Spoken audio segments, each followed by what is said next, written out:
Alex is an aspiring wizard who just got fired from his bakery job, all because his angry boss decided to kick him out, leaving him standing in a mess of broken eggs. This 18-year-old orphan is actually a future wizard who wants his money, but his greedy bully of a boss refuses to pay. Alex points out he still worked the earlier days, hoping to get at least some of his hard-earned cash. Instead, he gets yelled at and thrown out, but since he got paid, he decides it is time for revenge. He catches his coin and heads into town to start fresh. Alex runs to the local guards to report a serious crime, who are surprised he survived working for his boss this long. He reveals the greedy baker has been using rotten eggs and masking it with sugar, but they dismiss it as a minor civil matter. Alex cleverly points out that poisoning wealthy noble customers would quickly become a major crime, which makes the guards panic about taking the blame. With a satisfied grin, he watches them march to the bakery, officially starting his journey as a revenge enthusiast and future wizard with coin in hand. He pays respect to all the past assistants who suffered there, ready to finally carve out his own legendary path. Alex flips his coin with high hopes, aiming to become a wizard while passing the legendary statues of the 5 heroes. He asks the divinely blessed champions for their favor, but quickly skips over the statue of the lowly servant Fool. That class can only learn support skills with 0 magic or combat power. Plus, fools usually just die to give the real heroes tragic motivation. He decides saving the world is not worth dying for, hoping instead to become a sage rather than a jester. With his goals set, he heads over to the local inn, pushing open the gate to head inside. Alex relaxes in his room, thinking only an idiot would choose the Fool class. But fate doesn't care about his plans as he prepares to practice magic. He concentrates deeply, building a mana circuit inside his body with steady focus, chanting the ancient words of power to activate his spell. He celebrates a new personal record of forming a force ball in 2 heartbeats, instantly cutting the mana flow to test its stability. This glowing sphere takes exactly 4 heartbeats to completely fade away. This level of control took 4 years of secret daily practice,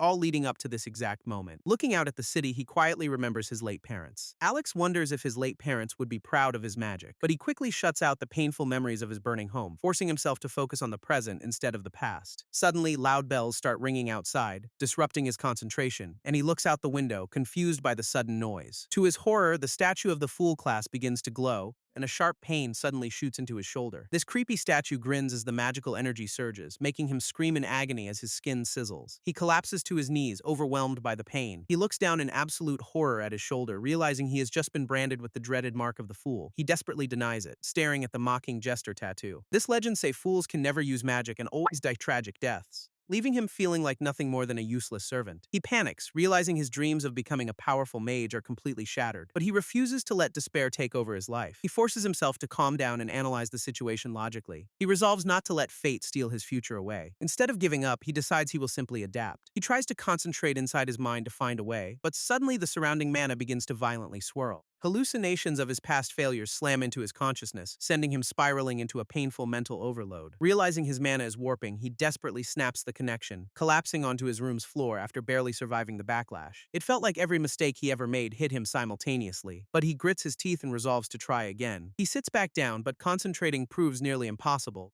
because that cursed Fool's mark keeps actively interfering with his magic. Alex spits out blood, determined to try again, remembering the 4 years of hard work he endured and how he survived watching his parents die. He screams through the pain, refusing to let this stop him as dark illusions of his past failures flash before his eyes. But he suddenly realizes the cursed circuit is actually correct, meaning he can use those errors to his advantage. He manually tweaks the mana flow in his chest, successfully stabilizing the circuit as glowing runes appear, unleashing a massive magical blast right out of his window. He successfully conjures a glowing red sphere, proving he can still cast magic. It is incredibly difficult, but he is ready to work hard. He sits down to study and notices his spell formation time improved. He wonders what kind of servant skills the Fool's Mark actually helps with. He realizes writing is a basic skill that any servant would need. Since his own handwriting is terrible, he decides to test it. He focuses all his concentration on the quill. Suddenly, a glowing magical hand appears to guide his writing. He smiles as the magical assist teaches him how to write. Unfortunately, even magical guidance cannot instantly fix his absolutely terrible handwriting. Alex realizes he can still become a wizard, provided his cursed mark remains a secret. But his door is suddenly slammed wide open, and his friend Teresa bursts in with urgent news. He panics instantly, desperately trying to cover up his magic, but she slowly walks closer with an intense glare. She points out that casting magic with the Fool's Mark is completely impossible, leaving him completely speechless as he tries to think, slowly lowering his hand in defeat and finally admitting that she caught him red-handed. She approaches him menacingly, though she is actually his best friend and a hunter. Teresa warns him that the terrifying Ravener has finally returned, and she immediately offers to run away and hide with him. She promises to keep him safe, but suddenly stops when she hears someone approaching, prompting Alex to desperately scream at the intruder to stay out. Unfortunately, his 10-year-old little sister Selena walks in and sees his secret mark, forcing them to gather with their guardians to discuss their dangerous future. Their guardians warn them that the entire kingdom is no longer safe from monsters, so they quickly prepare to leave town. Teresa warns that deadly spawnlings will soon scourge the entire countryside, meaning they will need all the protection they can get. Alex excitedly hopes they are getting Grandfather Lu's legendary twin blades, but the old man smugly reveals he has something even better. Introducing Teresa alongside her terrifying three-headed beast named Brutus, Selena immediately smacks the old man for his dramatic timing. This massive Cerberus is incredibly loyal but absolutely refuses to play fetch, which is clear as the beast growls menacingly at a terrified Alex. They blend into the bustling crowd to make their escape, but Teresa warns that nearby priests can magically sense his cursed mark. Alex quickly flips a coin to distract a nearby guard, successfully slipping past the gate while keeping a very low profile. They head into the forest, knowing they must trust only each other. Camping under the moon as distant monsters roar, Teresa calls him over to talk while the others sleep. Alex walks over while casually practicing his fire magic. She suddenly asks why he never mentioned applying to the prestigious Generacy University. He sits down, admitting he didn't want to raise her hopes.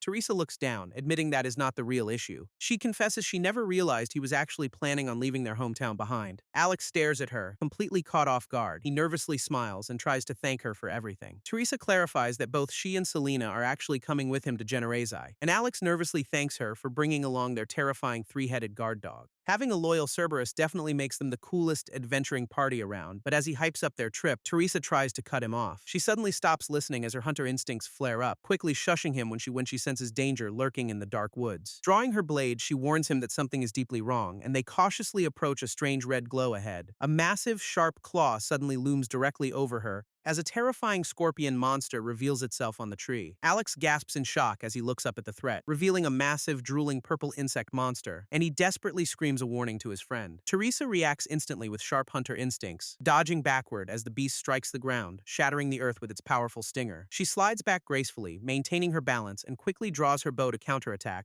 locking her sights directly onto the creature before unleashing a powerful shot right at its face. Alex watches the battle unfold in sheer disbelief, quickly catching Selena as she falls backward and carrying her away while their loyal beast guards them. Teresa screams at them to run while drawing another arrow as the massive insect monster looms directly over her. It strikes down with terrifying speed, but Brutus leaps in to bite its massive leg. Alex realizes with horror that the creature makes absolutely no sound, barely dodging a sudden silent energy blast. He gasps as terrifying visions suddenly flood his mind. This giant insect monster lunges forward with terrifying speed, but Alex's cursed mark throbs painfully, actively blocking him from launching any direct attacks. He forces himself to stay calm and adapt to the situation. Teresa fights the beast while he searches for answers, repeating his mantra to think and adapt, as a glowing system prompt commands him to survive while activating his magic. He conjures a massive, glowing red sphere of pure mana. He leaps over the creature, realizing he doesn't need to attack, leaving the glowing sphere floating directly in front of its face, successfully distracting the massive beast with the bright light. Alex smiles as his distraction plan works perfectly, realizing that placing his magical orb inside the beast means he cannot miss. He channels his magic directly into the target with absolute confidence, triggering a massive, blinding flare of energy. Cursed memories of past failures flash before him, but the magical connection remains locked onto the beast. Powerful magical strikes repeatedly slam into the creature, tearing through its defenses with relentless force. This beast's heavy armor finally begins to crack, allowing Teresa to land a perfect finishing shot. Brutus leaps in and bites down on the beast, tearing through its tough armor with absolute ferocity until the creature completely bursts apart, its massive legs crashing heavily onto the forest floor, leaving the exhausted group to hear shouting in the distance. Local guards rush over to check on the survivors, completely shocked by the massive carcass lying before them. This dead beast lies completely still. A mysterious warrior identifies the creature as a silent spider, a spawn of the Ravener, stepping forward to assess the situation. He sports a glowing scales tattoo on his chest, and Alex immediately recognizes it as the legendary mark of the Chosen. This muscular warrior is actually the famous leader of Thameland's heroes, who warmly compliments Alex on his rare magical talents. Nearby guards whisper in absolute awe of the legendary hero as he steps closer to greet the exhausted group. He casually grabs Alex's floating red mana sphere, admitting he rarely sees such impressive spellcraft in person. He praises them for protecting the local villagers, explaining he just cleared out a massive monster swarm from the nearby caves. This hero explains that this particular monster managed to escape, requiring a quick chase, boasting that he always gets his target in the end. Suddenly, the glowing red sphere zips away, and Alex casually catches it while praising the hero's success. He quickly clarifies that clearing the swarm was great, not the monster infestation, making the legendary warrior blink in surprise before stabbing the dead beast to finish it off. He suddenly reaches out and grabs Alex's shoulder, friendly patting him on the back to praise his attitude. Alex brushes off his shoulder, desperately trying to play it cool. Alex desperately tells himself to use his brain, knowing he must gather information before fleeing immediately. This legendary hero continues to praise him, completely unaware of his secret. Teresa tries to ask a question, but Alex instantly shuts her down. He swiftly dodges another friendly pat, laughing off his sudden panic. He forces a strained smile while sweating bullets under the hero's gaze. His hand throbs in pain, making him wonder what this guy is made of. This warrior asks why he is traveling without any protective priests, before casually grabbing his massive spear, explaining he got tired of waiting for them and went hunting instead. Alex asks if they are still searching for heroes, learning only the fool remains, but he casually shrugs, suggesting the heroes don't even need a fool. This warrior looks serious, firmly stating that a hero is still a hero, acknowledging the fool's terrible reputation but remaining surprisingly respectful, as he vows that he would personally protect the fool no matter what. Alex listens quietly, hoping the warrior never discovers his secret identity, nervously asking if the priests would easily find the missing fool. This hero snorts, explaining that holy symbols actually sing when near the mark, laughing as he describes how the hidden symbols react like a loud choir, before warning that priests are stationed at every outpost along the coast. This holy ring of divinity will encircle the entire island of Thameland, stopping monsters from flying over and immediately detecting any hero who crosses it. Alex nervously smiles, saying the heroes won't be able to hide. He internally panics, knowing he definitely cannot escape that detection. This warrior grunts, lifting the massive dead beast, bidding them farewell before the priests burn down the forest looking for him. Teresa suddenly calls out to stop him, asking if the monsters came from the legendary Cave of the Traveler. He confirms the dungeon is active again but claims he cleared it, warning that the dungeon will regenerate in just a couple of days. This legendary Cave of the Traveler was named after an ancient saint who defeated the Ravener while the useless fool predictably perished. Unfortunately, that hard-won peace shattered when the ancient evil suddenly returned. She came out of retirement to stop the dungeon's spread, sacrificing herself to infuse the entire cavern with her remaining magic, leaving behind a chaotic labyrinth filled with unstable, shifting portals. These magical gateways can teleport travelers to completely random continents, though many who enter are simply never heard from again. Since the Ravener loves reusing old dungeons, they must proceed with caution, hoping the cleared cave buys them at least a few safe days. Alex stares into a portal, hoping it leads to their destination, as they navigate a vertical labyrinth of portals that looks like a massive anthill. He points out that the monsters work together to clear this cave entrance, proving they are dealing with highly organized hive insects rather than solitary spiders. He touches the wall, realizing a hive means worker monsters are nearby, and Teresa looks worried as he warns there must also be a queen. Suddenly, Teresa gasps in shock as they step into a massive chamber, staring in absolute awe at a dizzying vertical hall filled with glowing portals. Selena panics, wondering how they will ever find the right portal to reach Generacy. She suggests checking the portals closely to match landmarks with Alex's books. Alex realizes his bookworm habits are finally paying off, and he excitedly hugs his little sister for being an absolute genius. He playfully ruffles her hair, calling her his favorite little goblin, though she immediately tries to bite his hand in retaliation. He easily holds her back, laughing off her rage. Suddenly, Teresa spots someone lying unconscious on a nearby ramp, pointing toward a glowing blue portal depicting the legendary saint. Alex steps forward, completely stunned by the discovery, but Teresa quickly holds him back from stepping forward. She points down at a glowing red trap hidden on the floor. Alex crouches down, noticing the spiders avoided certain floor tiles, wondering why the monsters would actively avoid stepping on them, as nearby stone statues suddenly glow with red eyes. He narrows his eyes, sensing something is deeply wrong with them, focusing on their flickering, magically charged eyes. He points out the suspicious scorch marks covering the floor, warning the group to stand back while he prepares to test his theory. He steps forward, readying a small spark of magic, ignoring Teresa's frantic warning about blowing them all to pieces, and flicks his finger to trigger a massive explosion. This stone statue's eyes flash with deadly red energy, unleashing a massive laser blast that vaporizes the floor. This group stands frozen in absolute shock, and Alex awkwardly jokes that they successfully tested the trap. Teresa is completely unamused by his dangerous experiment. They must find a way across as a monster creeps nearby, looking down at a massive grid of deadly traps, realizing they must cross before the dungeon resets itself.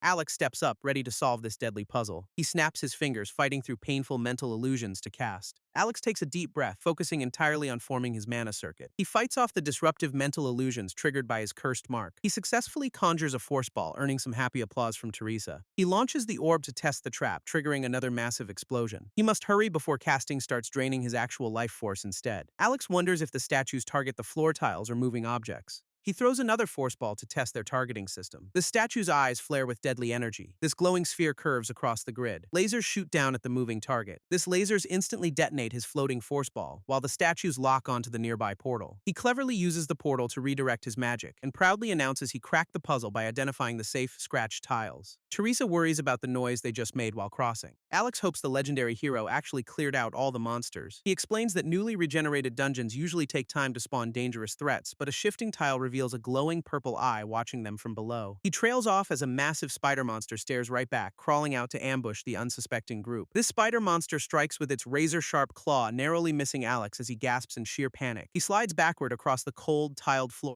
only to see a whole swarm of spiders crawling out. He screams at the girls to run for their lives, and Teresa immediately grabs him to pull him along. She supports his weight as they desperately flee the chamber, while the massive swarm closes in and Teresa asks which portal to take. They sprint towards swirling gateways, completely out of options, as Alex desperately prays his cursed fool's mark will reveal a safe path. He spots the portal showing Genericide, matching his drawing perfectly, and they sprint toward it as deadly lasers crisscross the tiled floor. A massive spider claw crunches into the stone, forcing the group to desperately scramble up the steep ramp. Teresa screams as a giant leg climbs up behind her, and a terrifying multi-faced spider monster blocks their path. Alex stares in absolute shock at the hideous creature, which begins charging a dark purple magical sphere. It conjures glowing purple rings of pure destructive energy, preparing to unleash the deadly blast directly at them. Teresa draws her bow as the creature prepares to strike, screeching menacingly as its dark energy flares. Alex quickly screams for everyone to duck, diving to the floor to shield his little sister. This ancient stone statues instantly react to the sudden movement, keeping the group pinned down as lasers light up the room. Deadly laser beams rain down, absolutely obliterating the charging spider monster,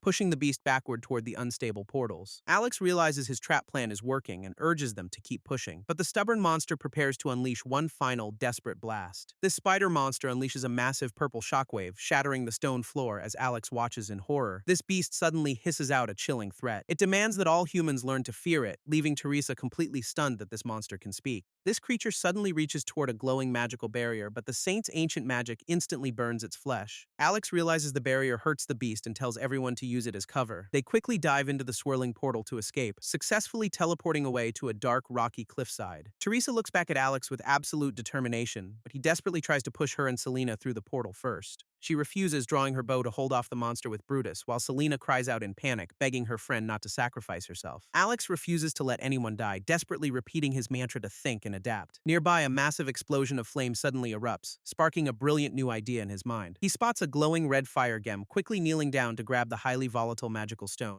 Unfortunately, his cursed mark might trigger a deadly mana reversal if he uses it. Alex realizes throwing the highly volatile fire gem directly would trigger a massive explosion, but his cursed mark would definitely interfere and sabotage his own direct attack. He decides to bypass the curse by passing it to Teresa, quickly calling out to his friend to get her attention. Teresa catches the glowing volatile stone with perfect coordination. She locks her eyes onto the target, hurling the explosive fire gem forward with incredible force. This glowing projectile flies right past the monster, leaving Alex completely shocked that she somehow missed her target. Teresa simply smirks, clearly planning something much more clever. She throws the gem straight into a nearby lava pool, triggering a massive fiery explosion. This powerful shockwave knocks the entire group backward, engulfing the terrifying Hive Queen in raging flames. Molten lava rains down, trapping the beast in place. This beast screeches as the heat melts its armor. Alex realizes hitting the queen directly would have triggered a fatal counterattack, meaning Teresa's clever indirect strike actually saved all their lives. Suddenly, Teresa stumbles backward from the intense heat, falling straight toward an unstable portal as Alex screams in horror. Teresa grabs a glowing purple core with absolute determination,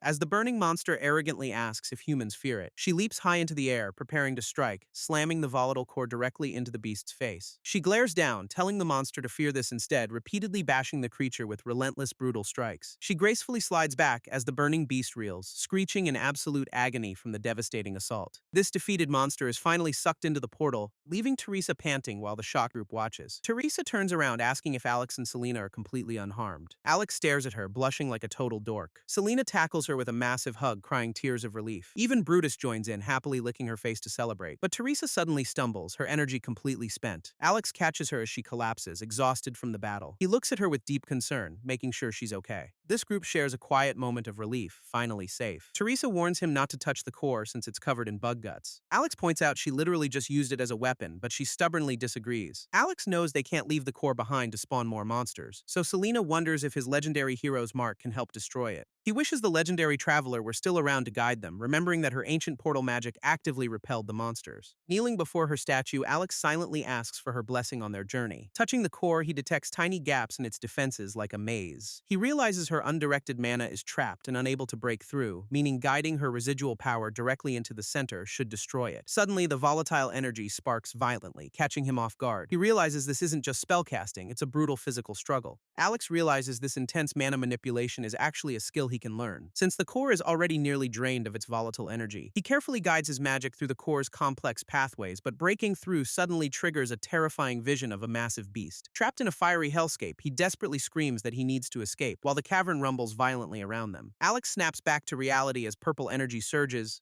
channeling his magic to finally shatter the core. This dangerous artifact crumbles into harmless dust, leaving his worried friends to rush over after hearing him scream. Teresa asks Alex if the core opened up that strange new pathway, and he hesitantly admits that he actually controlled the dungeon core. She stares at him in absolute disbelief, insisting only the Ravener and his beast should have that power. Alex explains his desire to escape somehow forced the core to open a portal, realizing his cursed fool's mark can bypass defenses to control dungeon cores. Teresa holds her head, shocked that history completely omitted this crucial detail. She wonders if the authorities actively covered up the fool's true power, realizing all the legendary tales about their greatest enemy are completely wrong. Now they must seek answers at a prestigious magic academy filled with ancient knowledge. Finding trustworthy allies at the academy might finally reveal how to defeat the Ravener, so Selena and Brutus excitedly rush ahead through the swirling blue gateway. Alex pauses to thank the saint's statue, awkwardly apologizing for breaking her monuments, but he gasps as the statue suddenly reacts to his touch. He stares in absolute silence before they crash land hard onto the grassy forest floor. Teresa immediately gets hit with severe portal sickness, while Alex watches the magical gateway quietly shrink and vanish. He checks on his sister, who groans that she never wants to teleport again, and he helps her up, dryly hoping they won't need portals anytime soon. Alex looks out, ready to explore these strange new lands, seeing a massive, beautiful wizard academy waiting for them across the water. This legendary magic school is finally within their reach. They arrive at a bustling port city filled with travelers, and Selena gasps in absolute awe at the massive crowd. She curiously wonders if the blue-skinned locals can breathe underwater, while Teresa notes her ancestors would find this sight completely normal. Suddenly, a loud voice calls out to all incoming passengers, as a blue-skinned sailor announces departures for their destination of Generasi. This group smiles, ready to start their next adventure. They set sail on a massive ship with the blue-skinned crew chanting to the ocean goddess. They perform a traditional spear dance to bless their voyage,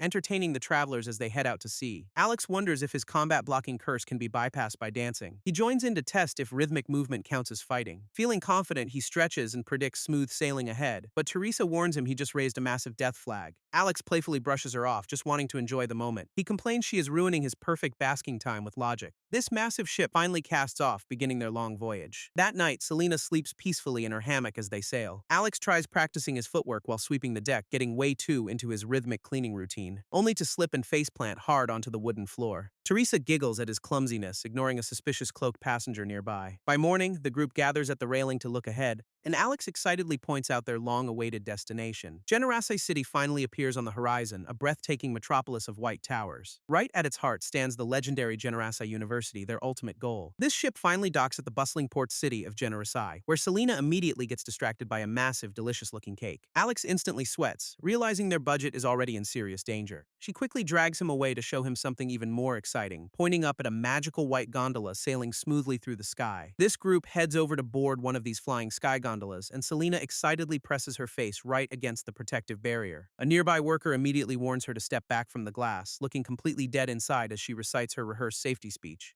As they take off, Teresa suddenly points toward a massive structure ahead. She points out the barrens of Cravernous, a desolate wasteland stretching far below them. This dangerous area serves as the university's game preserve for training students in combat magic. It is basically the Chancellor's personal monster park, she explains. Alex looks completely baffled by this insane training ground as they finally glide toward the breathtaking university campus. Grand stone statues of legendary heroes line the entrance, but Teresa immediately senses powerful eyes watching them, asking who those mysterious robed guards standing on the balconies are. This operator identifies them as the Watchers of Roll, the campus's elite guardians, tasked with keeping the university completely safe from the outside city. She creepily adds that they also protect the city from the university itself, making Alex highly suspicious of her strange phrasing as he questions her knowledge. She casually shrugs, revealing she dropped out after only 6 months of classes. Alex internally panics, baffled that anyone would just quit the world's greatest magic academy. She just smiles knowingly, refusing to explain further. Suddenly, a massive blue explosion erupts directly ahead. This violent shockwave sends everyone flying across the deck. This operator calmly smiles, calling the sudden chaos perfect timing, as a glowing blue barrier deploys around their vessel.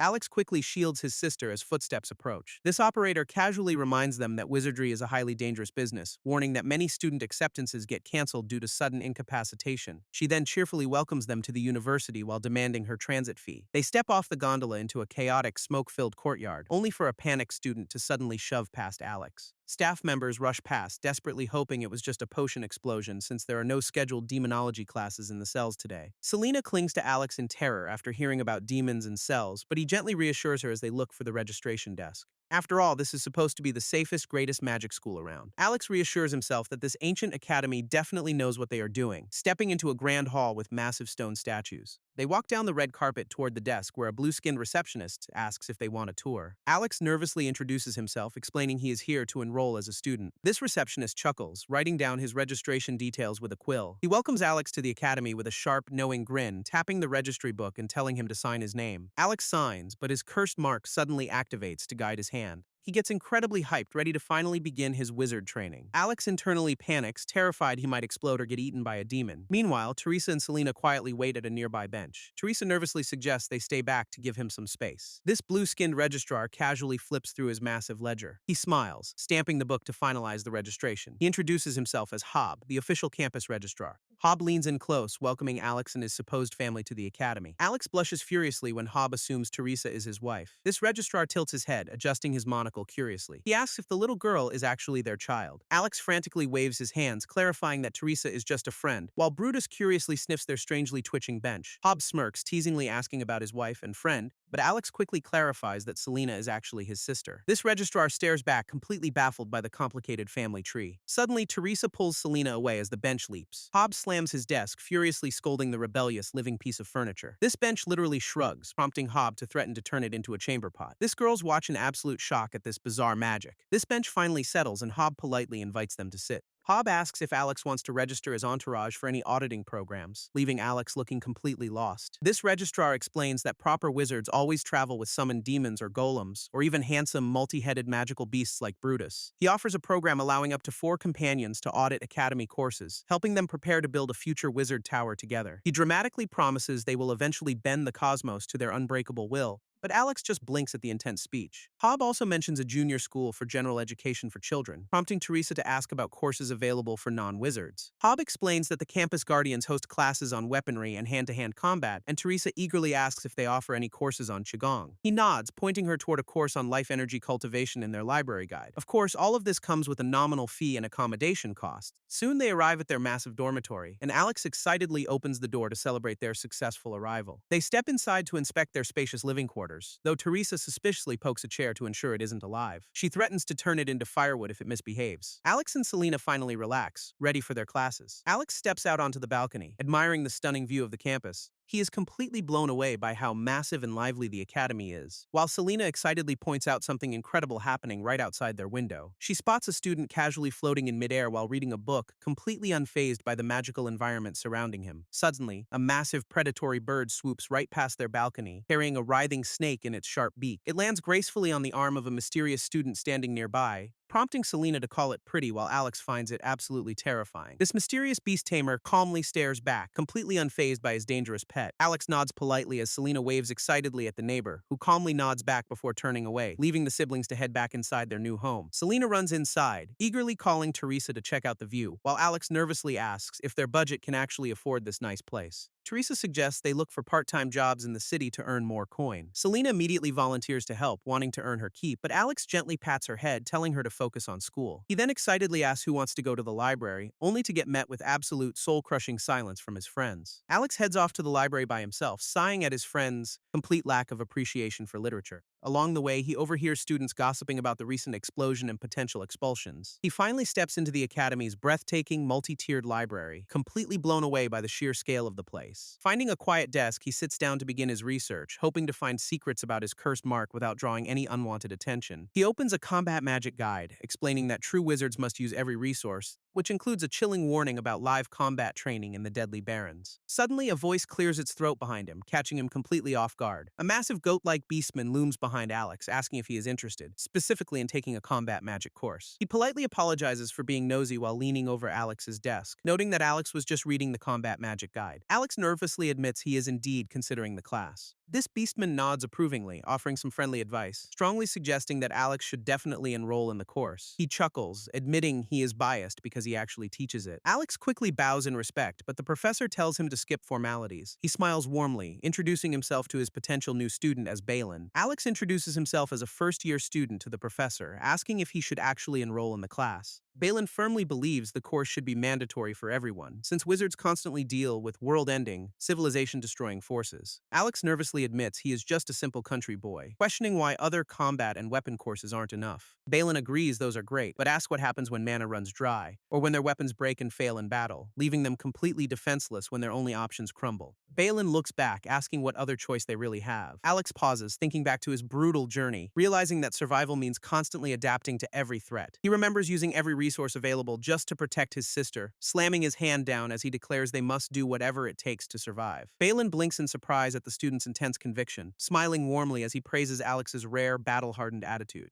He asks if Alex is from Thameland, recognizing his distinct accent, which instantly makes Alex freeze up in nervous shock. Balin solemnly notes that survivors from there have faced the world-ending Ravener, tapping his book to urge Alex to join his dangerous combat course. Alex asks if the course is too dangerous, and Balin smiles, saying that is exactly the point. He explains that anyone can learn by shooting stationary targets or by engaging in fair, controlled spars with classmates, treating deadly combat like a predictable, polite game of chess. However, real enemies do not play by the rules. Balin shatters the projection, declaring that danger never plays fair. He suddenly swipes his hand, making Alex flinch. He warns that real danger only seeks to end your life. He has seen countless students trained in fair conditions perish in battle. Balin explains that students perish when thrown into completely unfair, unpredictable battles. He trains his students in brutal, simulated environments under his direct supervision, forcing them to face deadly opponents who actively try to kill them. Suddenly, a massive horned rock monster bursts from the desert sands, screeching menacingly as it targets the young wizard. Balin notes that true combat forces you to understand your own resources, as the beast unleashes a devastating long-range shockwave. Alex quickly retaliates by hurling a massive boulder right back, smashing the creature directly in the face as he conquers his fears. He steps forward confidently, ready to finish this simulated battle. Balin explains that a wizard must strangle their hesitation, emerging from battle knowing how to fight like a proper wizard, unleashing absolutely everything they have to survive. Alex snaps back to reality, completely stunned. They stand together in the quiet library. Balin warns him that taking the class is risky, especially since his cursed mark's interference could easily prove fatal. Still, he knows this entire magic academy is already incredibly dangerous. He desperately wants to avoid sharing the tragic fate of Lucia, so he nods, realizing this brutal training is exactly how he survives. Alex agrees with the professor, fully committing to the dangerous course. He signs the registration sheet, sealing his fate. Balin warmly welcomes him to the combat magic class. Alex watches him leave, hoping he just found a powerful ally. He sits down to plan out his first-year schedule. First up is magic lore, where he studies while floating on chairs. Next, he tackles alchemy, learning to brew volatile potions with Selenus. He also practices basic mana manipulation to boost his regeneration. Finally, he takes force spells to master defensive shields and projectiles. Looking at his schedule, he proudly notes his handwriting is improving. Alex finishes writing down his final course selections and walks up to the library counter. He asks the librarian if he can borrow it for Teresa, who immediately asks to see his student ID. Alex taps his badge on the desk while asking another question, wondering if they have any books on the legendary heroes of Thameland. He also needs information on their ultimate enemy, this terrifying, world-ending monster known as the Ravener. Suddenly, a strange magical energy sweeps over him, as his cursed mark flares to absorb the power. Alex's hand sparks with volatile purple energy, but it suddenly crumbles as a creepy, laughing face mocks him. This triggers a terrifying vision of a massive, red-eyed shadow beast looming over a shore where pale monsters crawl from the sea. This colossal shadow reaches its clawed hand toward the bubbling water as a terrifying, red-eyed creature emerges with a vicious hiss. An entire army of these pale beasts gathers in the shallows,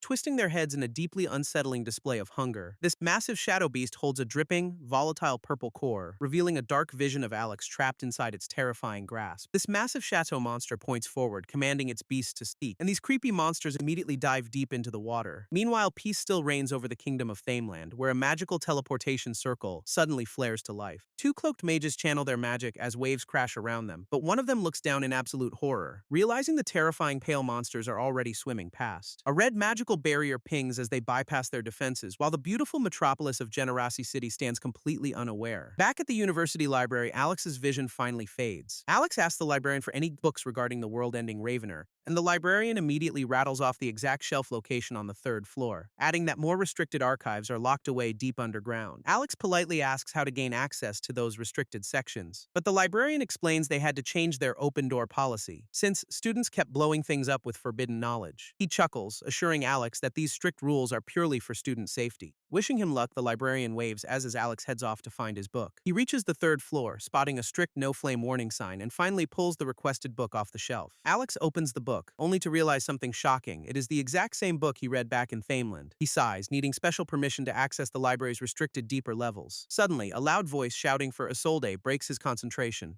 A genius noble wizard named Isolde walks past, completely ignoring her annoying pursuer. He tries to grab her but gets easily dodged. He desperately grabs her shoulder, begging her to wait. This persistent pest is Derek, who is apparently a total dickhead. She coldly compares his whining to barking dogs, refusing to hear his excuses. Her icy glare makes it clear that their relationship is officially over. Isolde coldly tells Derek they are done, walking away to follow her own path. Derek grits his teeth, absolutely furious at being rejected. Alex watches the drama unfold, trying to mind his own business. Derek desperately grabs her shoulder, begging her to give him another chance. Alex tries to step in, but Isolde is already prepared to handle it. She violently yanks her arm away, completely refusing his touch. She exposes him as a serial cheater at dice, cards, and even exams. Derek flinches, realizing his pathetic secrets are being laid bare. Isolde smirks, revealing she knows he plagiarized her research work. She mockingly advises him to not copy word for word next time, leaving him trembling. Isolde slams down her research notes, proving she was the one who did the work. She even tracked down weeks of equipment hire logs to expose his plagiarism. Alex listens closely, realizing how thorough her investigation was. Derek stutters in panic as she reveals he has zero records of using the lab. Since he wanted to make a scene, she happily finishes him off publicly. Derek stands frozen, completely ruined by her brutal verbal takedown. She coldly sweeps past him, leaving him wallowing in his own shame. Alex watches her walk away, realizing magic can't save anyone from relationship drama. He smiles, relieved that he at least doesn't have to deal with romance. Instead, he just has to stop a centuries-old world-ending monster from destroying his homeland. Still, knowing he has to fight a world-ending threat doesn't ease his stress, but he realizes the Academy's advanced alchemy equipment might hold the answers he needs. He wonders if analyzing his leftover dungeon core could reveal how to defeat the Ravener. He just needs to convince a professor to let him use the lab, imagining himself casually asking to test a highly dangerous forbidden doom core, while casually mentioning that humans might be able to control it. He realizes the professor would absolutely panic at such a reckless request, so he snaps back to reality and politely greets his actual alchemy professor instead. She turns around to greet him, looking surprised by his sudden arrival, but she suddenly stops, asking if he is actually one of her students. Alex explains he starts in the fall, politely pivoting to ask a favor, asking if he can borrow her advanced ingredient analysis equipment. She shuts him down with a brutal, single-word rejection. Alex gets instantly soul-crushed by her absolute lack of hesitation. He quickly recovers, trying to analyze why she rejected him. He asks if it is because using the equipment is too dangerous, and she warns that the wrong materials can cause catastrophic explosions. Alex listens quietly, but his brain is already plotting a workaround. He flashes a sneaky smirk, realizing there is always a loophole. He asks if students can eventually run their own independent research projects. She nods, confirming that independent research is indeed possible, though she warns him that first-year students are rarely granted such privileges. Alex immediately latches on to the word rarely, flashing a hopeful, sparkling smile. He happily struts right behind her as they head outside, stepping out onto a high balcony overlooking the campus. This professor calmly raises her hand, channeling her magic, which summons a glowing, runic platform to float before them. Alex shrinks back, sweating nervously under her silent gaze. She notes his obvious passion for learning as the platform hovers, softly admitting that she was exactly the same way in her youth. She tells him to master the basics first before pitching any personal projects, then zips away on her floating platform, leaving him behind. Alex just smiles, completely undeterred by her warning. He realizes that getting lab access is actually still possible. Later, he visits the Beastrium, a massive glass dome on campus, where students relax around beautiful indoor gardens and fountains. Selena happily plays fetch with Brutus, who loves his new environment. Nearby, Teresa chats with a robed mage about her own studies. She watches the duo play, enjoying a rare moment of peace. Meanwhile, Alex sits on the grass, focused entirely on his studies. Alex writes down a strict daily schedule to systematically improve his skills, starting with a goal to level up his basic reading comprehension. He focuses deeply, channeling mana as he dives into a complex alchemy book, but a sudden loud shout nearby completely breaks his concentration. A tall student approaches, calling out for something in a strange language. This mysterious neighbor is Kalik, the quiet bird owner from earlier. Alex looks up in confusion as Kalik stops nearby, politely apologizing before asking if he has seen his missing pet bird. Alex reassures him, internally noting his unique and unfamiliar accent. He asks if they are neighbors just as the massive bird returns. Kalik introduces himself and Alex politely returns the greeting. He asks if Alex has seen his massive eagle, Nausea. Alex dryly notes that the giant bird is impossible to miss. Kalik sighs, explaining his familiar has a habit of acting up. He senses she is nearby but is actively hiding from him. Alex immediately offers to help him search, saying extra eyes always help. Colic gladly accepts the offer, inviting Alex to walk with him. Alex waves to his friends as they head out. Teresa watches Selena and Brutus happily playing nearby. Suddenly, a massive blue dragon beast startles the playing duo.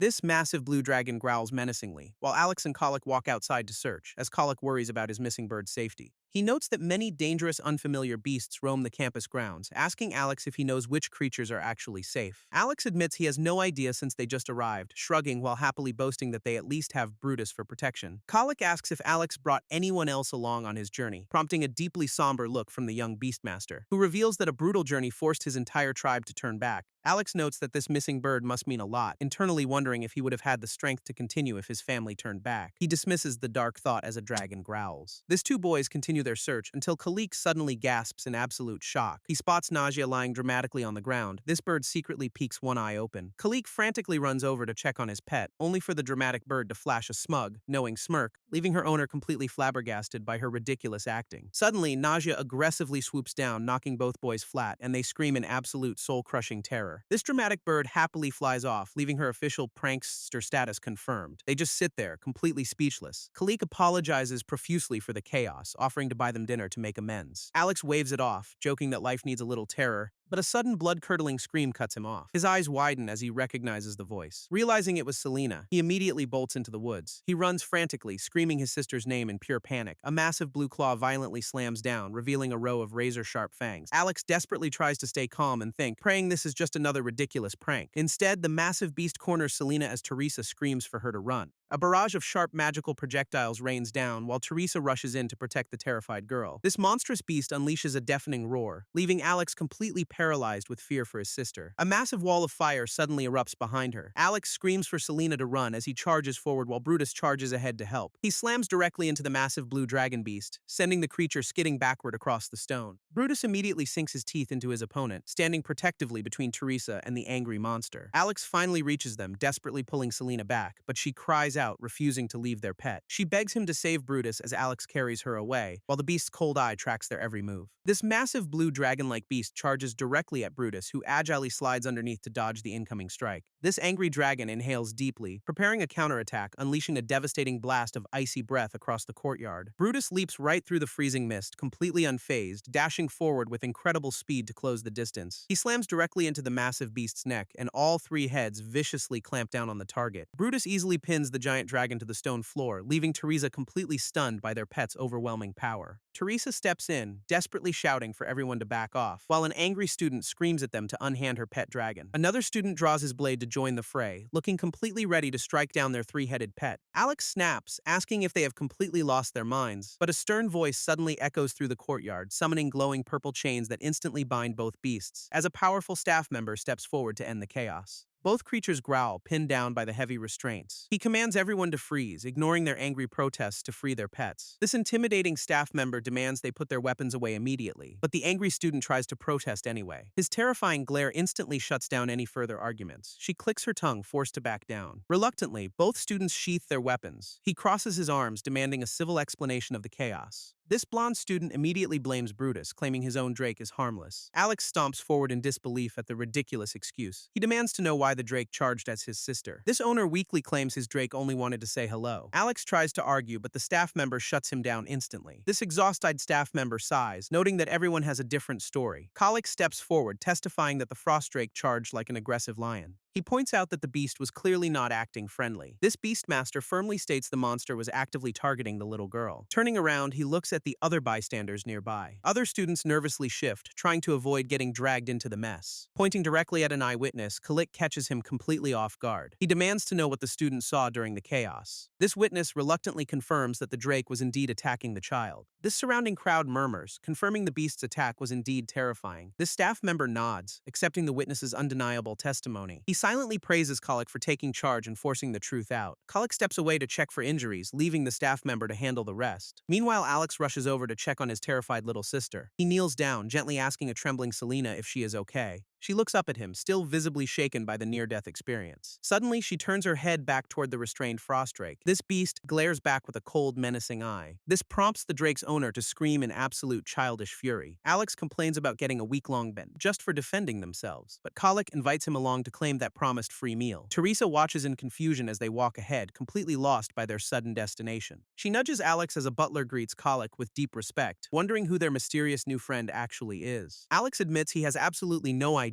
but the sheer scale of the estate speaks for itself, making him suspect that Colic is definitely not just some ordinary student as they enter his luxurious world. Teresa and Colic easily sprint ahead, leaving Alex behind, who huffs and puffs, struggling to keep up, realizing that even basic running counts as a skill in this world, which makes his grueling daily training feel worth it. He keeps pushing forward, determined to improve his stats every day, so he sits down to focus on widening his internal mana circuits, pushing past his mental fatigue to double his magical output, which successfully conjures a massive glowing red orb of power. He notes that he still needs a larger mana pool to spam this, but he is incredibly proud of this massive step forward. A golden bell rings in the wind. Teresa remembers always dreaming of a grand adventure, but she forced herself to stay safe and act responsibly. Now, she guides Alex through the dark forest. Alex admits they would be completely lost without her guidance. She jokes that her brother's terrible archery made her the hunter. She and Brutus know every single inch of these woods. Alex listens quietly, carrying his sleeping sister. Teresa suddenly asks if he will miss home, admitting that she is already deeply missing her own family. Teresa blinks in surprise, looking at Alex holding his sleeping sister. She softly asks what made him decide to join them, remembering how he spent years quietly planning his escape from their hometown. She realized she was just settling for less while others moved forward, but now she is sitting among her new classmates, suddenly spotting something truly incredible. Under a massive tree, robed attendants surround an ancient teacher. This is Professor Kabat-Sin, a legendary life enforcement master who looks impossibly old. Another friendly student waves, welcoming Teresa to the class. Teresa's intense gaze immediately terrifies her new classmate. She realizes she did it again. Her resting battle face is accidentally projecting a terrifying, fiery aura to everyone nearby. She quickly sighs to calm her nerves. Suddenly, the friendly student greets her in a completely foreign language. Teresa panics internally, realizing she has to awkwardly stumble through a language she barely knows. This cheerful girl eagerly asks if she is from Tarmlung. She immediately unleashes a rapid-fire wall of foreign text, leaving Teresa completely lost. Nearby, the class gathers under the massive tree. Their ancient professor silently observes the new students. Professor Kabat-Sin welcomes the class to their first seminar on life enforcement, explaining that life energy cultivation is the practice of empowering one's life force to reinforce the body. This training grants enhanced strength, reflexes, speed, and compatible physical object reinforcement, along with a significantly extended lifespan for those who master it. However, she warns that not everyone can cultivate, making this a highly dangerous art. She announces they will begin testing their affinity right now. Alex steps up first, dipping his hands into the water, since agitating his energy during the test could have dire consequences. Suddenly, a bright golden glow radiates from his head, leaving the ancient professor completely speechless. This rest of the class waits anxiously for their turn, while another student steps up to test her affinity. This ancient professor watches closely with a warm smile, guiding a dark-haired girl as her energy begins to glow. Suddenly, her face pales as her life force reacts, making her gag as the professor holds out the bowl. She expels dark impurities, successfully cleansing her body's internal pathways. This professor gently tells her to go rest and recover, but the next student violently collapses from severe backlash, prompting the professor to calmly order him to the infirmary. Two robed attendants carry the collapsed student away on a stretcher, and the professor turns to Teresa, asking for her name. Teresa introduces herself, prompting the professor to ask about her motivation. She explains she wants to protect her loved ones and follow her ancestors' path. This professor looks surprised, asking for her ancestor's name. Hearing the name Twinblade Lu, the ancient professor looks completely shocked. She quickly instructs Teresa to place her hands in the water, and Teresa prepares to begin her affinity test. A bright golden line of energy immediately aligns down her body, as they both focus their mana over the glowing bowl. Teresa channels her energy into the bowl, initiating her affinity test. A violent red energy surge spikes through her body. She immediately vomits black impurities directly into the water. This professor praises her success, telling her to go rest. Teresa's stomach turns again as she continues to gag. She walks away covered in a dark aura of embarrassment. She collapses onto the grass, completely exhausted.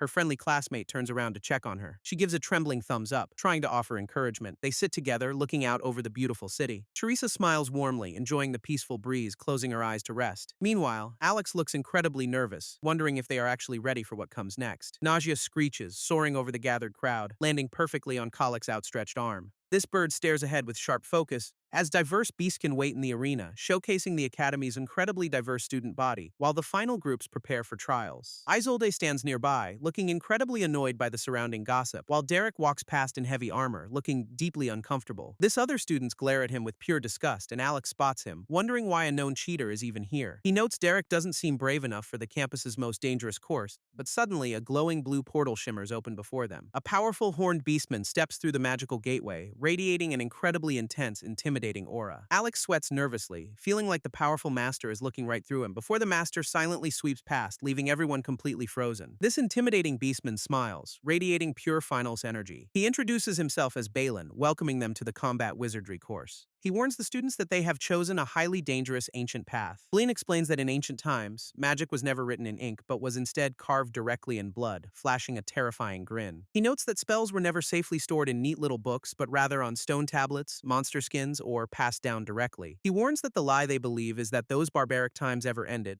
pointing to the deadly dragons still roaming the frozen northern wastes, this rune-marked warriors, and the terrifying Ravener currently threatening Alex's homeland. Balin lists legendary sea monsters like leviathans and zeratons, along with the golden metal gods ruling the south and demon rulers lurking beyond the sky and earth. He warns that these ancient barbaric threats are still very real, and they certainly haven't disappeared from the world. Alex realizes Balin isn't just reciting facts from some old history book, gulping as he realizes the headmaster has likely seen them firsthand. Balin opens a portal to the deadly barrens of Cravernous, ordering them to reach the distant escarpment within 3 hours. Anyone who fails will be instantly kicked out of his course. Balin casts a glowing spell to mark every student in the crowd, explaining they can call his name to escape if they find themselves in danger, as a glowing safety mark appears on their hands to prevent fatal injuries. Still, he warns them that this course carries very real, life-threatening dangers, admitting that students have actually died here in the past. Alex flinches, realizing just how high the stakes are for this trial, while Balin warns anyone just trying to impress the Academy's chancellor, telling them to leave immediately if that is their only motivation.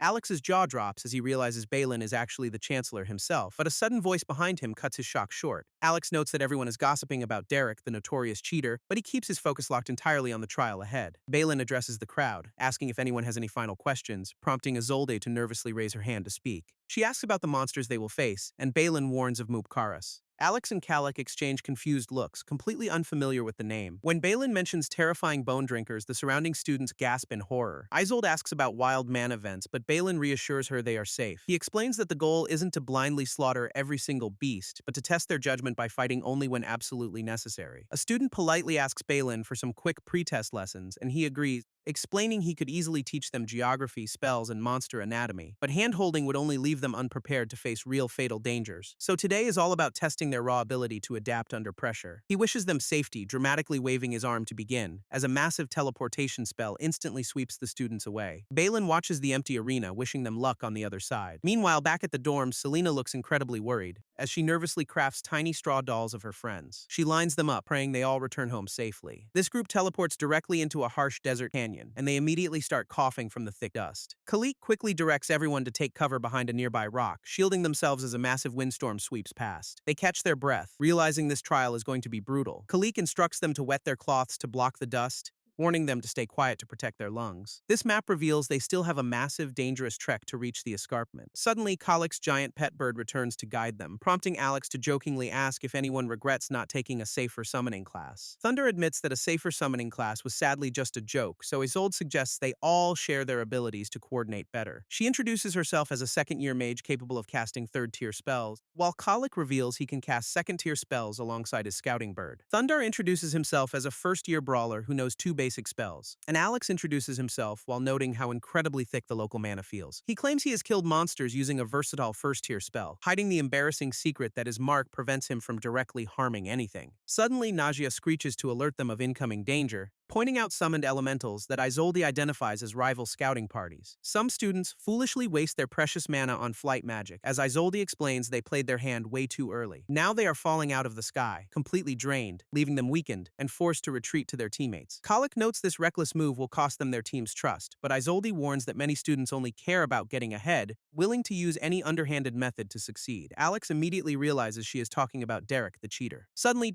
Naya screeches as she returns to guide them, while Kalik channels his mana to coordinate with his loyal familiar. Kalik shares his vision directly with his loyal bird, delivering both good and bad news to the group. This good news is they found a path through the canyon, but the bad news is the area is crawling with small, furry moopkaras. These clever monsters use rocks as weapons, but are still terrified of fire. Alex immediately conjures a massive glowing ball of fire, leaving his teammates completely stunned by his sheer magical output. They march forward using his massive flame for light, while Isolde quietly mutters trivia about the monsters to calm her nerves. Alex asks if she is okay, completely startling her. Isolde huffs, reminding Alex that she is actually his senior. Alex shrugs, joking that they are all on the same rapidly sinking ship. Nausea clacks her beak as the group continues walking together. He quietly admits his dark humor keeps him from panicking. His teammates banter about how they would prefer to travel. Alex smiles, glad to see his team's spirits are high. Suddenly, Thunder raises his hand and orders everyone to stop. He sniffs the air, catching a worrying scent. He warns the group that he smells fresh blood nearby. They discover a mangled beast rotting inside a dark cave. Thundar identifies the rotting carcass as a smelly vent drinker, noting that plenty of meat was left behind by the predator. He warns that the killer might return to claim its fresh meal. Isolde decides to stop saving her mana to cast a protective spell. She offers to cast Lesser Force Armor while Alex analyzes the unburied carcass. She conjures a glowing blue barrier to blunt incoming physical attacks. This protective buff will easily last 5 hours, plenty of trial time. Alex suddenly notices fresh footprints on the sandy ground, realizing the target has nowhere left to hide. He glares ahead, completely locked in for the hunt. Isolde and Thunder stand guard behind her protective force barrier, while multiple holes suddenly riddle the sandy ground. Alex suddenly realizes the hidden monsters are lurking directly underneath them. These red-eyed moopkaras growl hungrily from the shadows below.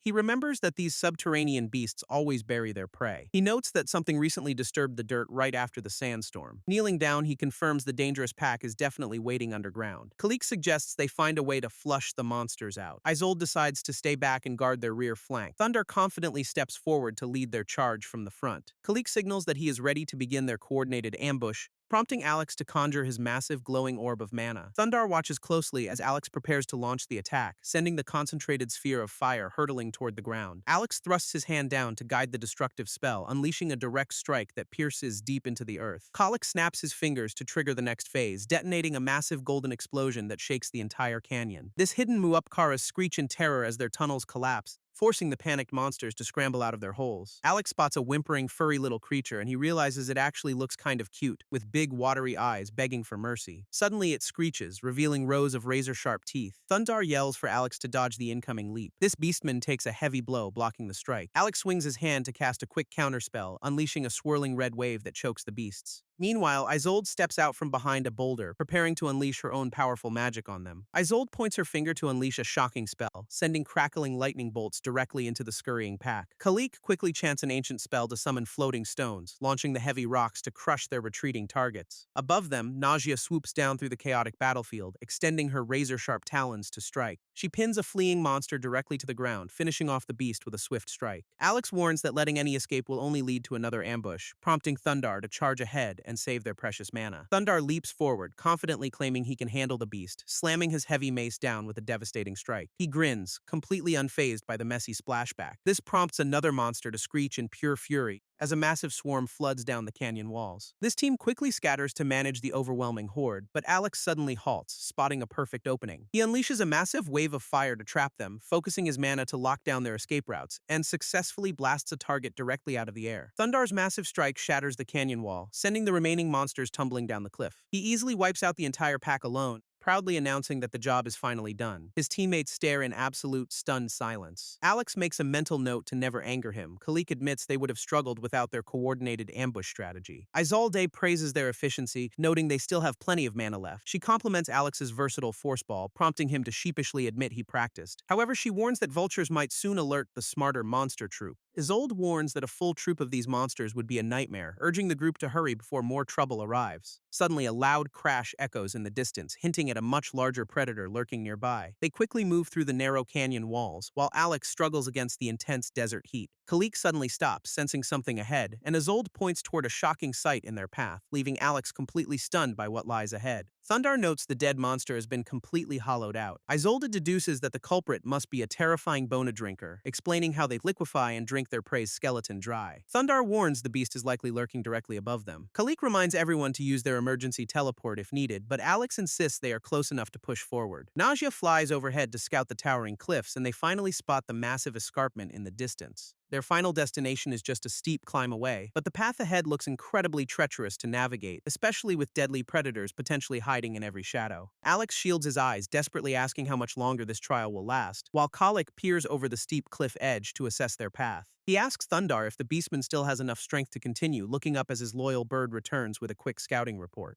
Kalik suggests carrying Alex and Isolde across the gap to save time, prompting Alex to jokingly warn him against a bridle carry. Thundar angrily threatens to throw them both if they even try it, so Kalik easily leaps across the massive canyon gap first. Isolde follows right behind, gliding gracefully over the deep chasm, but Alex suddenly points ahead, spotting something shocking on the other side. Two students recklessly fly ahead, abandoning their teammates to save themselves, but Colic notices they look absolutely terrified as they flee. Suddenly, Nausea screeches as she flies back, delivering a frantic warning that shocks Colic. He urges the group to move, reporting that the last remaining student is under attack. He describes a massive, white-spiked monster currently hunting the survivor, prompting a soul to realize they are dealing with the terrifying Bone Drinker. A blood-curdling scream suddenly echoes nearby, as Alex realizes the predator has struck. They peer over the cliff, completely stunned. A sudden scream echoes as blue light flashes, prompting Colic to realize the Headmaster is already rescuing injured students. This group sprints forward, desperate to reach the survivors, as Alex points ahead while Nausea spots a horned beast at the peak. Suddenly, a massive explosion rocks the cliffside directly above them, sending panicked students tumbling down the rocky slopes. Thundar growls in frustration, realizing he has to unleash his secret weapon early. He activates a powerful transformation spell, his body surging with blinding magical energy. He grows into a towering beastman, shocking his teammates. Grabbing Isolde to carry her, he orders everyone to brace themselves. Thundar urges Colic to keep up, warning his transformation is temporary, as he leaps forward, carrying his teammates across the rocky terrain. Suddenly, he spots more students struggling ahead, while Isolde nervously recalls the Bona Drinker's terrifying shelled humanoid appearance. They quickly land safely on a nearby cliff, spotting other desperate students fleeing from incoming attacks. These survivors struggle to hold their ground against the aggressive monsters, prompting one girl to desperately channel a defensive barrier. Luckily, Alex and Teresa sprint forward to help her, with Alex shouting for everyone to get back. Teresa chants a spell, launching a massive fireball at the incoming horde, sending the blazing projectile directly toward the charging monsters, which detonates in a massive earth-shaking explosion. As the dust clears, a creepy shadow scurries away, prompting Thundar to urge the group to keep moving. Suddenly, a skeletal bone drinker crawls from the shadows, sending Alex into a panic as he screams to run. This group immediately books it, sprinting for their lives, while the clicking predator relentlessly pursues them from behind. Luckily, they manage to escape, ensuring everyone gets out safely. A massive tail whips down, shattering the rocky ground as the agile predator leaps through the dust cloud. It slams hard against the canyon wall, revealing its terrifying multi-eyed face and razor-sharp claws. A terrified student watches the beast scurry closer, while her teammate desperately prepares one final exhausting spell. She unleashes a desperate, blazing arc of fire, pinning the creature down with a direct strike, but the resilient monster sizzles and quickly slithers away. Alex curses in frustration, urging everyone to keep moving. This terrifying bone drinker locks its sights on the fleeing students, prompting one brave mage to quickly chant a counter spell, but the beast's razor-sharp tongue whips forward instantly, shredding through his defense and leaving a nasty wound. His teammate watches in absolute horror as he screams before the safety mark flashes, teleporting him away. This furious monster roars, slamming its heavy tail and relentlessly scurries after the remaining survivors. Kalik grits his teeth, realizing they can't outrun this beast. Isolde steps forward, charging her magic to buy them time. Isolde unleashes a massive, crackling lightning bolt, blasting the bone drinker directly into the dirt. Alex cheers, celebrating their resident thunderstorm's shocking victory, but his celebration is cut incredibly short. Another terrifying bone drinker emerges from the dust, prompting Alex to nervously ask for another spell. Isolde admits she only has enough mana left for one final weak bolt. This monstrous beast growls, preparing to charge them down. Alex desperately wishes he could summon some extra backup, but the creature suddenly staggers and struggles to move. Alex suggests driving the monster off the cliff from a higher vantage point, prompting Colic to agree as they sprint ahead. They quickly scramble up the steep rocky path while the relentless predator climbs right after them. Reaching a high ledge, they prepare their final stand and Alex volunteers to distract the beast himself. Though Thundar worries, Colic confidently reassures the group. Alex charges his magic, aiming to bypass his pacifist mark, firing annoying, non-lethal projectiles to bait the creature, which successfully enrages the beast and draws its focus. This enraged monster swipes at Alex's decoy spells, twisting wildly to dodge the glowing red projectiles. Alex seizes the perfect moment and yells for his team to strike, as Nausea dives from the sky like a guided missile, slamming directly into the distracted beast with a powerful burst. Thundar immediately follows up, swinging his massive weapon with full force, landing a devastating blow right on the creature's head. This brutal strike completely shatters the monster's defense, allowing Isolde to charge up her remaining lightning magic, piercing the beast with a final, shocking blast to finish it off. Derek suddenly steps in, smugly casting a spell to steal their kill, and his spell strikes the beast with a loud smack, before he casually pushes the defeated monster over the cliff, sending the bleeding predator tumbling down.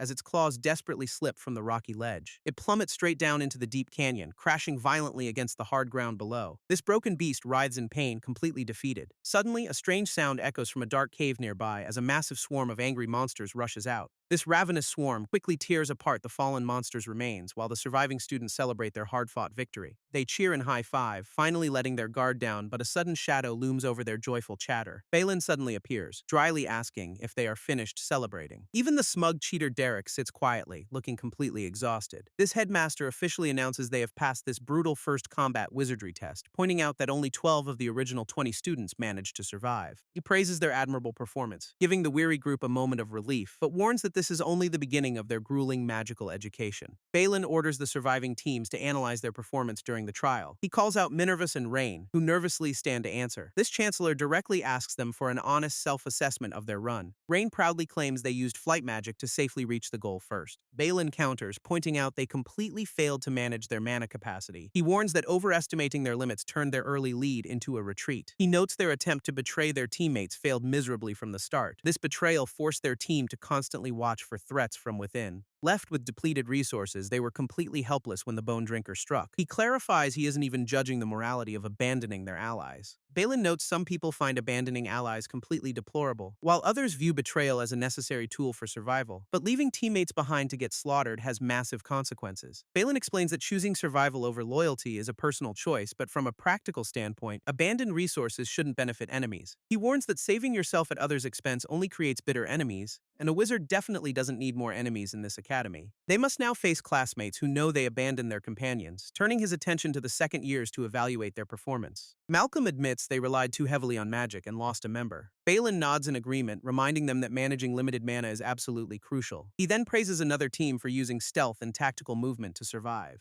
He advises them to build raw power, refusing to discuss absent students' failures. Alex suddenly looks around, wondering where the notorious cheater Derek went. Isolde guesses he teleported out, likely being one of those screaming students. Balin turns his attention directly toward Alex's group as the teammates sit quietly, waiting for their final evaluation. He calls out their names before suddenly remembering a quick task. He unleashes a bright glowing beam of restorative magic, instantly healing Thundar's injuries as the Beastman gratefully thanks him. Balin asks the group for an honest assessment of their performance. Isolde steps up, confidently stating they did well and arrived second. She explains how Kolik's scouting bird kept them out of trouble. She adds that her own knowledge kept the team fully prepared. Thundar's raw strength and defensive spells kept everyone safe from harm. Then, she turns her attention directly to Alex. He used his basic force ball to control the battlefield. She praises his clever utility magic as the ultimate distraction tool. Balin smiles warmly, completely agreeing with her detailed breakdown. He commends Alex for using basic spells to brilliantly turn the tide. Balin explains that true wizardry means turning every resource into victory, dismissing them to rest, while a grateful student bows deeply to thank the wise headmaster. Balin smiles, playfully holding back from wishing them blessings from their own deities, before they all teleport safely back to the academy courtyard. Alex immediately hypes everyone up by offering to bake a massive feast of pies, prompting Thundar to happily agree that a victory celebration is definitely earned. Alex invites Isolde, who hesitantly admits she simply cannot resist apple cake, officially accepting the invitation with a rare, genuine smile. This team walks together, finally relaxing after surviving their brutal first trial. But Alex suddenly pauses, spotting Balin talking to someone nearby. Alex wonders why Balin's comment about divine blessings was considered inappropriate, so he nervously approaches the headmaster to ask him directly. He brings up Balin's parting words regarding the gods, remembering how he rarely saw any priests around the university campus. He had expected to constantly dodge religious authorities throughout his journey, prompting Balin to listen in quiet contemplation. Balin asks if Alex follows the god Uldar, but Alex explains his hometown actually worships a patron saint instead. Hearing this, Balin decides to speak candidly about his long life, revealing he has reached some very controversial conclusions about divinity. Balin bluntly states that he views deities as nothing more than parasites, describing them as overgrown mana vampires that feed on faith and spirit. He explains how they lazily watch from afar or torment their followers, questioning how these mighty beings differ from any other powerful tyrant. Their unearned claim over mortal souls deeply offends his wizardly pride. He clenches his fist, declaring that wizards must master their own destiny, rather than relying on dangerous unearned power handed down by gods. This controversial philosophy is exactly why he banned all priests from campus. Alex gulps nervously, completely overwhelmed by the headmaster's intense speech. Balin suddenly laughs it off, telling Alex to go get some rest. Balin shimmers away, warning Alex to focus on the upcoming semester, and while the headmaster's anti-god stance sounds like great news, Alex can't help but feel a lingering sense of dread.